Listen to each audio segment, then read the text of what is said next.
Welcome you guys all to our next video. बहुत ही नया वीडियो है ये। बायोडाइवर्सिटी अमेंडमेंट बिल जो अभी आया है, ये एक बिल है, ध्यान रखिएगा। इसे अभी लोकसभा में पास कर दिया गया है। कानून ये बन सकता है भविष्य में, पूरे पूरे चांस हैं। देखेंगे क्यों इस पर इतना ज़्यादा प्रोटेस्ट हो रहा है, what are its cons and pros. तो जल्दी से चलते हैं अपने टॉपिक की तरफ। बायोडाइवर्सिटी बहुत ज़्यादा इम्पॉर्टेंट है और इसके लिए मैं सिर्फ एक रिपोर्ट आपको बताऊंगा जो 2019 में आई थी by IPCC, intergovernmental panel on climate change. और ये उस रिपोर्ट में क्या कहते हैं आप यहाँ पढ़ सकते हैं। So they are telling us that out of the total 8 million animal and plant species 1 million are at extinct. इसी के साथ अगर आप और ज़्यादा समझना चाहें तो आप देख सकते हैं 75% जो लैंड सरफेस है और 66% ओशियन, वो पहले से ही चेंज हो रहा है। यानी उसमें पेनिट्रेशन हो रहा है किसका, बायोडाइवर्सिटी के नेगेटिव इम्पैक्ट का। तो इसके साथ अगर आप देखें तो स्टोरी कहाँ से शुरू होती है। तो 1994 में क्या होता है, कन्वेंशन ऑन बायोडाइवर्सिटी आता है, एक इंटरनेशनल फ्रेमवर्क। 1992 में इंडिया 1994 में उसे साइन करता है। उसके बाद ही उसके फलस्वरूप 2002 में इंडिया में एक्ट आता है, बायोडाइवर्सिटी एक्ट। ये एक्ट पिछले लगभग 21 साल से चल रहा था, 20 साल से चल रहा था। लेकिन जो यूनियन मिनिस्टर हैं इन्वायरमेंट के, यूनियन मतलब सेंट्रल गवर्नमेंट में, भूपेंद्र यादव जी, वो एक नया बिल लाते हैं दिसंबर 16, 2021 में। इसमें बहुत से चीज़ें ऐसे होती हैं जो अपोजिशन विरोध करता है जिसका, और इस वजह से इसे एक जॉइंट कमेटी में भेज दिया जाता है। आपको बहुत ज़रूरी है समझना कि ये एक्ट जब 2021 में आता है, बिल मतलब अभी ये कानून नहीं बना है। जब ये लोकसभा राज्यसभा में पास हो जाएगा तो एक्ट बनेगा। लेकिन क्योंकि जब भी किसी बिल में बहुत ज़्यादा गतिरोध होता है, विरोध होता है, आपस में कंसेंसस नहीं बनता है, तो उसे जॉइंट कमेटी में भेजा जाता है। जॉइंट कमेटी में गवर्नमेंट एंड अपोजिशन दोनों के एमएलएज एमपी होते हैं और ये एमपी जो होते हैं ये मिल बैठ के फिर इसका डिसीजन लेते हैं। तो जॉइंट कमेटी जो है उसने 2 अगस्त को इस बिल को पास कर दिया था कुछ चेंजेस के साथ। और यहीं से स्टोरी आती है कि इस बिल को आने के बाद बहुत ख़तरनाक माना जा रहा है। ये हमारे चैनल्स हैं टेलीग्राम के, आप इनमें फ्री क्विज़ेज़ और जॉब अपडेट्स और पीएचडी अपडेट्स पा सकते हैं। इन्हें ज्वाइन करिए और लुत्फ़ उठाइए क्विज़ेज़ का तैयारी के दौरान। तो क्यों एक अमेंडमेंट की ज़रूरत है, सबसे पहले ये समझिए।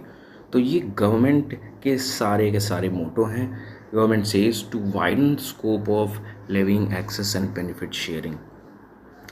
इसका मतलब है कि जो बायोलॉजिकल रिसोर्सेज फॉरेस्ट में ट्रैप हैं, बंद हैं, उन्हें एक्सेस किया जा सके और उनका बेनिफिट लोकल जो लोग हैं उनको भी दिया जा सके। इस वजह से ये एक्ट आया है। इसके अलावा आयुष जिसका फुल फॉर्म है आयुर्वेदा, योगा, यूनानी, सिद्धा एंड होम्योपैथी, इनको भी बढ़ावा दिया जा सके, क्योंकि इनको ज़्यादातर दवाएं कहाँ से मिलती हैं, फॉरेस्ट से। आपको पता होगा ये अंग्रेज़ी दवा या इंग्लिश दवाओं की तरह जो मैन्युफैक्चरिंग है उस पर डिपेंडेंट उतना ज़्यादा नहीं है। इसके अलावा जब प्रोडक्ट बनेंगे फॉरेस्ट से तो जो ट्रेडिशनल नॉलेज है हम उसको अपनी बचा पाएंगे, पेटेंट करा पाएंगे और रिसर्च ज़्यादा होगा।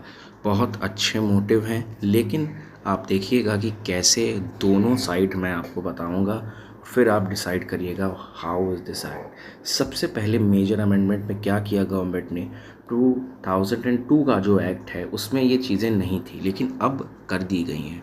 फर्स्ट है डीक्रिमिनलाइजिंग। क्रिमिनल मतलब अपराधी, डीक्रिमिनलाइजिंग मतलब अपराधीकरण से मुक्त करना, यानी उसे अब अपराधी नहीं माना जाएगा। तो इन्होंने एक्ट में बहुत सारे ऐसे थे, जैसे आपने अगर बायोलॉजिकल डाइवर्सिटी को चोट पहुंचाई, आपने कोई प्लांट स्पीशीज़ को चोरी कर लिया, ऐसी कुछ चीज़ों में क्या होता था, पहले इम्प्रिजनमेंट यानी जेल होता था। सरकार ने उसे बंद कर दिया है। अब सिर्फ पेनल्टी होगी, 1 लाख से लेके 50 लाख के बीच कुछ आपको पैसे देने होंगे और अब आप छूट जाएंगे। तो कहा जा रहा है कि यहाँ पर भी एक प्रॉब्लम है। दूसरी बात है, फार्मर्स को कहा गया है कि आप मेडिसिनल प्लांट्स को उगाइए, जितना ज़्यादा उगा सकते हैं उगाइए। फॉरेन इन्वेस्टमेंट आएगा बायोडाइवर्सिटी में, यानी कि अगर कोई विदेशी कंपनी, फॉरेन कंपनी चाहती है कि वो कोई एक ख़ास तरह का मेडिसिनल प्लांट, मान लीजिए अश्वगंधा है, वो फॉरेस्ट में ग्रो करना चाहता है बायोडाइवर्सिटी में कहीं, तो वो कर सकता है। और जो आयुष प्रैक्टिसर्स हैं, आयुष अभी मैंने आपको बताया, आयुर्वेद, योगा, यूनानी, ये जो लोग हैं होम्योपैथी वाले, ये जितने भी मेडिकल प्रैक्टिशनर्स हैं यानी डॉक्टर्स हैं, ये जाके अब फॉरेस्ट में ओपनली बिना किसी रोकथाम के अपने नॉलेज को प्रैक्टिस कर सकते हैं, प्लांट्स पे रिसर्च कर सकते हैं। तो ये अमेंडमेंट में कुछ अच्छी चीज़ें हैं, कुछ ख़राब, लेकिन अब हम देखते हैं ये थ्रेट कैसे है बायोडाइवर्सिटी पे। सबसे पहली बात है ट्रेड। ये बिल इंटेलेक्चुअल प्रॉपर्टी और कॉमर्शियल ट्रेड को बढ़ावा देता है। जब लोग ज़्यादा पेड़ उगाएंगे मेडिसिनल, तो वो एक तरह का ट्रेड हो जाएगा। इसमें बड़ी कंपनीज इन्वॉल्व होंगी, वो लॉबिंग करेंगी, और जाहिर सी बात है कि ज़्यादा जो फॉरेस्ट हैं जो रिजर्व में हैं, हो सकता है वो अनरिजर्व में आए, या अब बायोडाइवर्सिटी पार्क्स बनना मुश्किल हो जाए, क्योंकि ट्रेडिंग एक बहुत इम्पॉर्टेंट पार्ट हो जाएगा। दूसरी चीज़ है बायो पायरेसी। बायो मतलब जैविक चीज़ें, जानवर, प्लांट। पायरेसी मतलब उनकी चोरी करना। आप मूवीज़ में जानते होंगे पायरेटेड मूवीज़। तो जब आयुष यानी आयुर्वेद, यूनानी के लोगों को अब जब इतनी छूट दे दी है गवर्नमेंट ने, इनको किसी भी इंटीमेशन की ज़रूरत नहीं है, यानी ये बिना बताए, बिना किसी अनुमति के सीधा जा सकते हैं फॉरेस्ट में बायोडाइवर्सिटी के अंदर। और पहले होता था कि हमें स्टेट बायोडाइवर्सिटी बोर्ड से परमिशन लेनी पड़ती थी, बताना पड़ता था that we are for a research purpose, फिर हम जा पाते थे।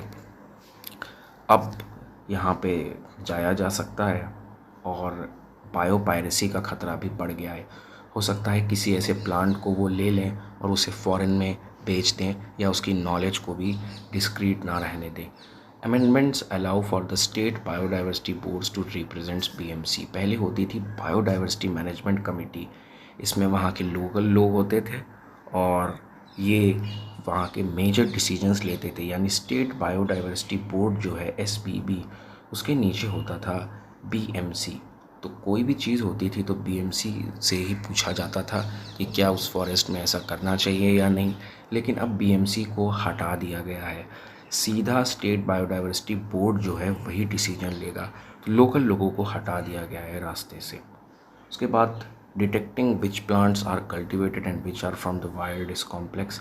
अगर हम फार्मिंग मेडिसिनल प्लांट्स को बढ़ावा देते हैं, मेडिसिनल प्लांट्स की खेती को बढ़ावा देते हैं, तो भी पहचानना एक छोटे से किसान, एक छोटे से लेमैन के लिए मुश्किल होगा, और किसी के लिए भी मुश्किल होगा कि कौन सा वाइल्ड है और कौन सा मेडिसिनल है। हो सकता है वो गलती से एक वाइल्ड प्लांट को ग्रो करने लग जाएं, वो एक स्पीशी ऐसी हो जो वहाँ की आसपास की स्पीशीज़ के लिए ख़तरा हो, एक फॉरेन स्पीशीज़ हो, इन्वेजिव स्पीशीज़ इसे कहते हैं। तो ये भी एक प्रॉब्लम बन जाएगी। अगर आपको वीडियो अच्छा लगता है तो लाइक करिए और सब्सक्राइब करिए। Thank you and have a nice day.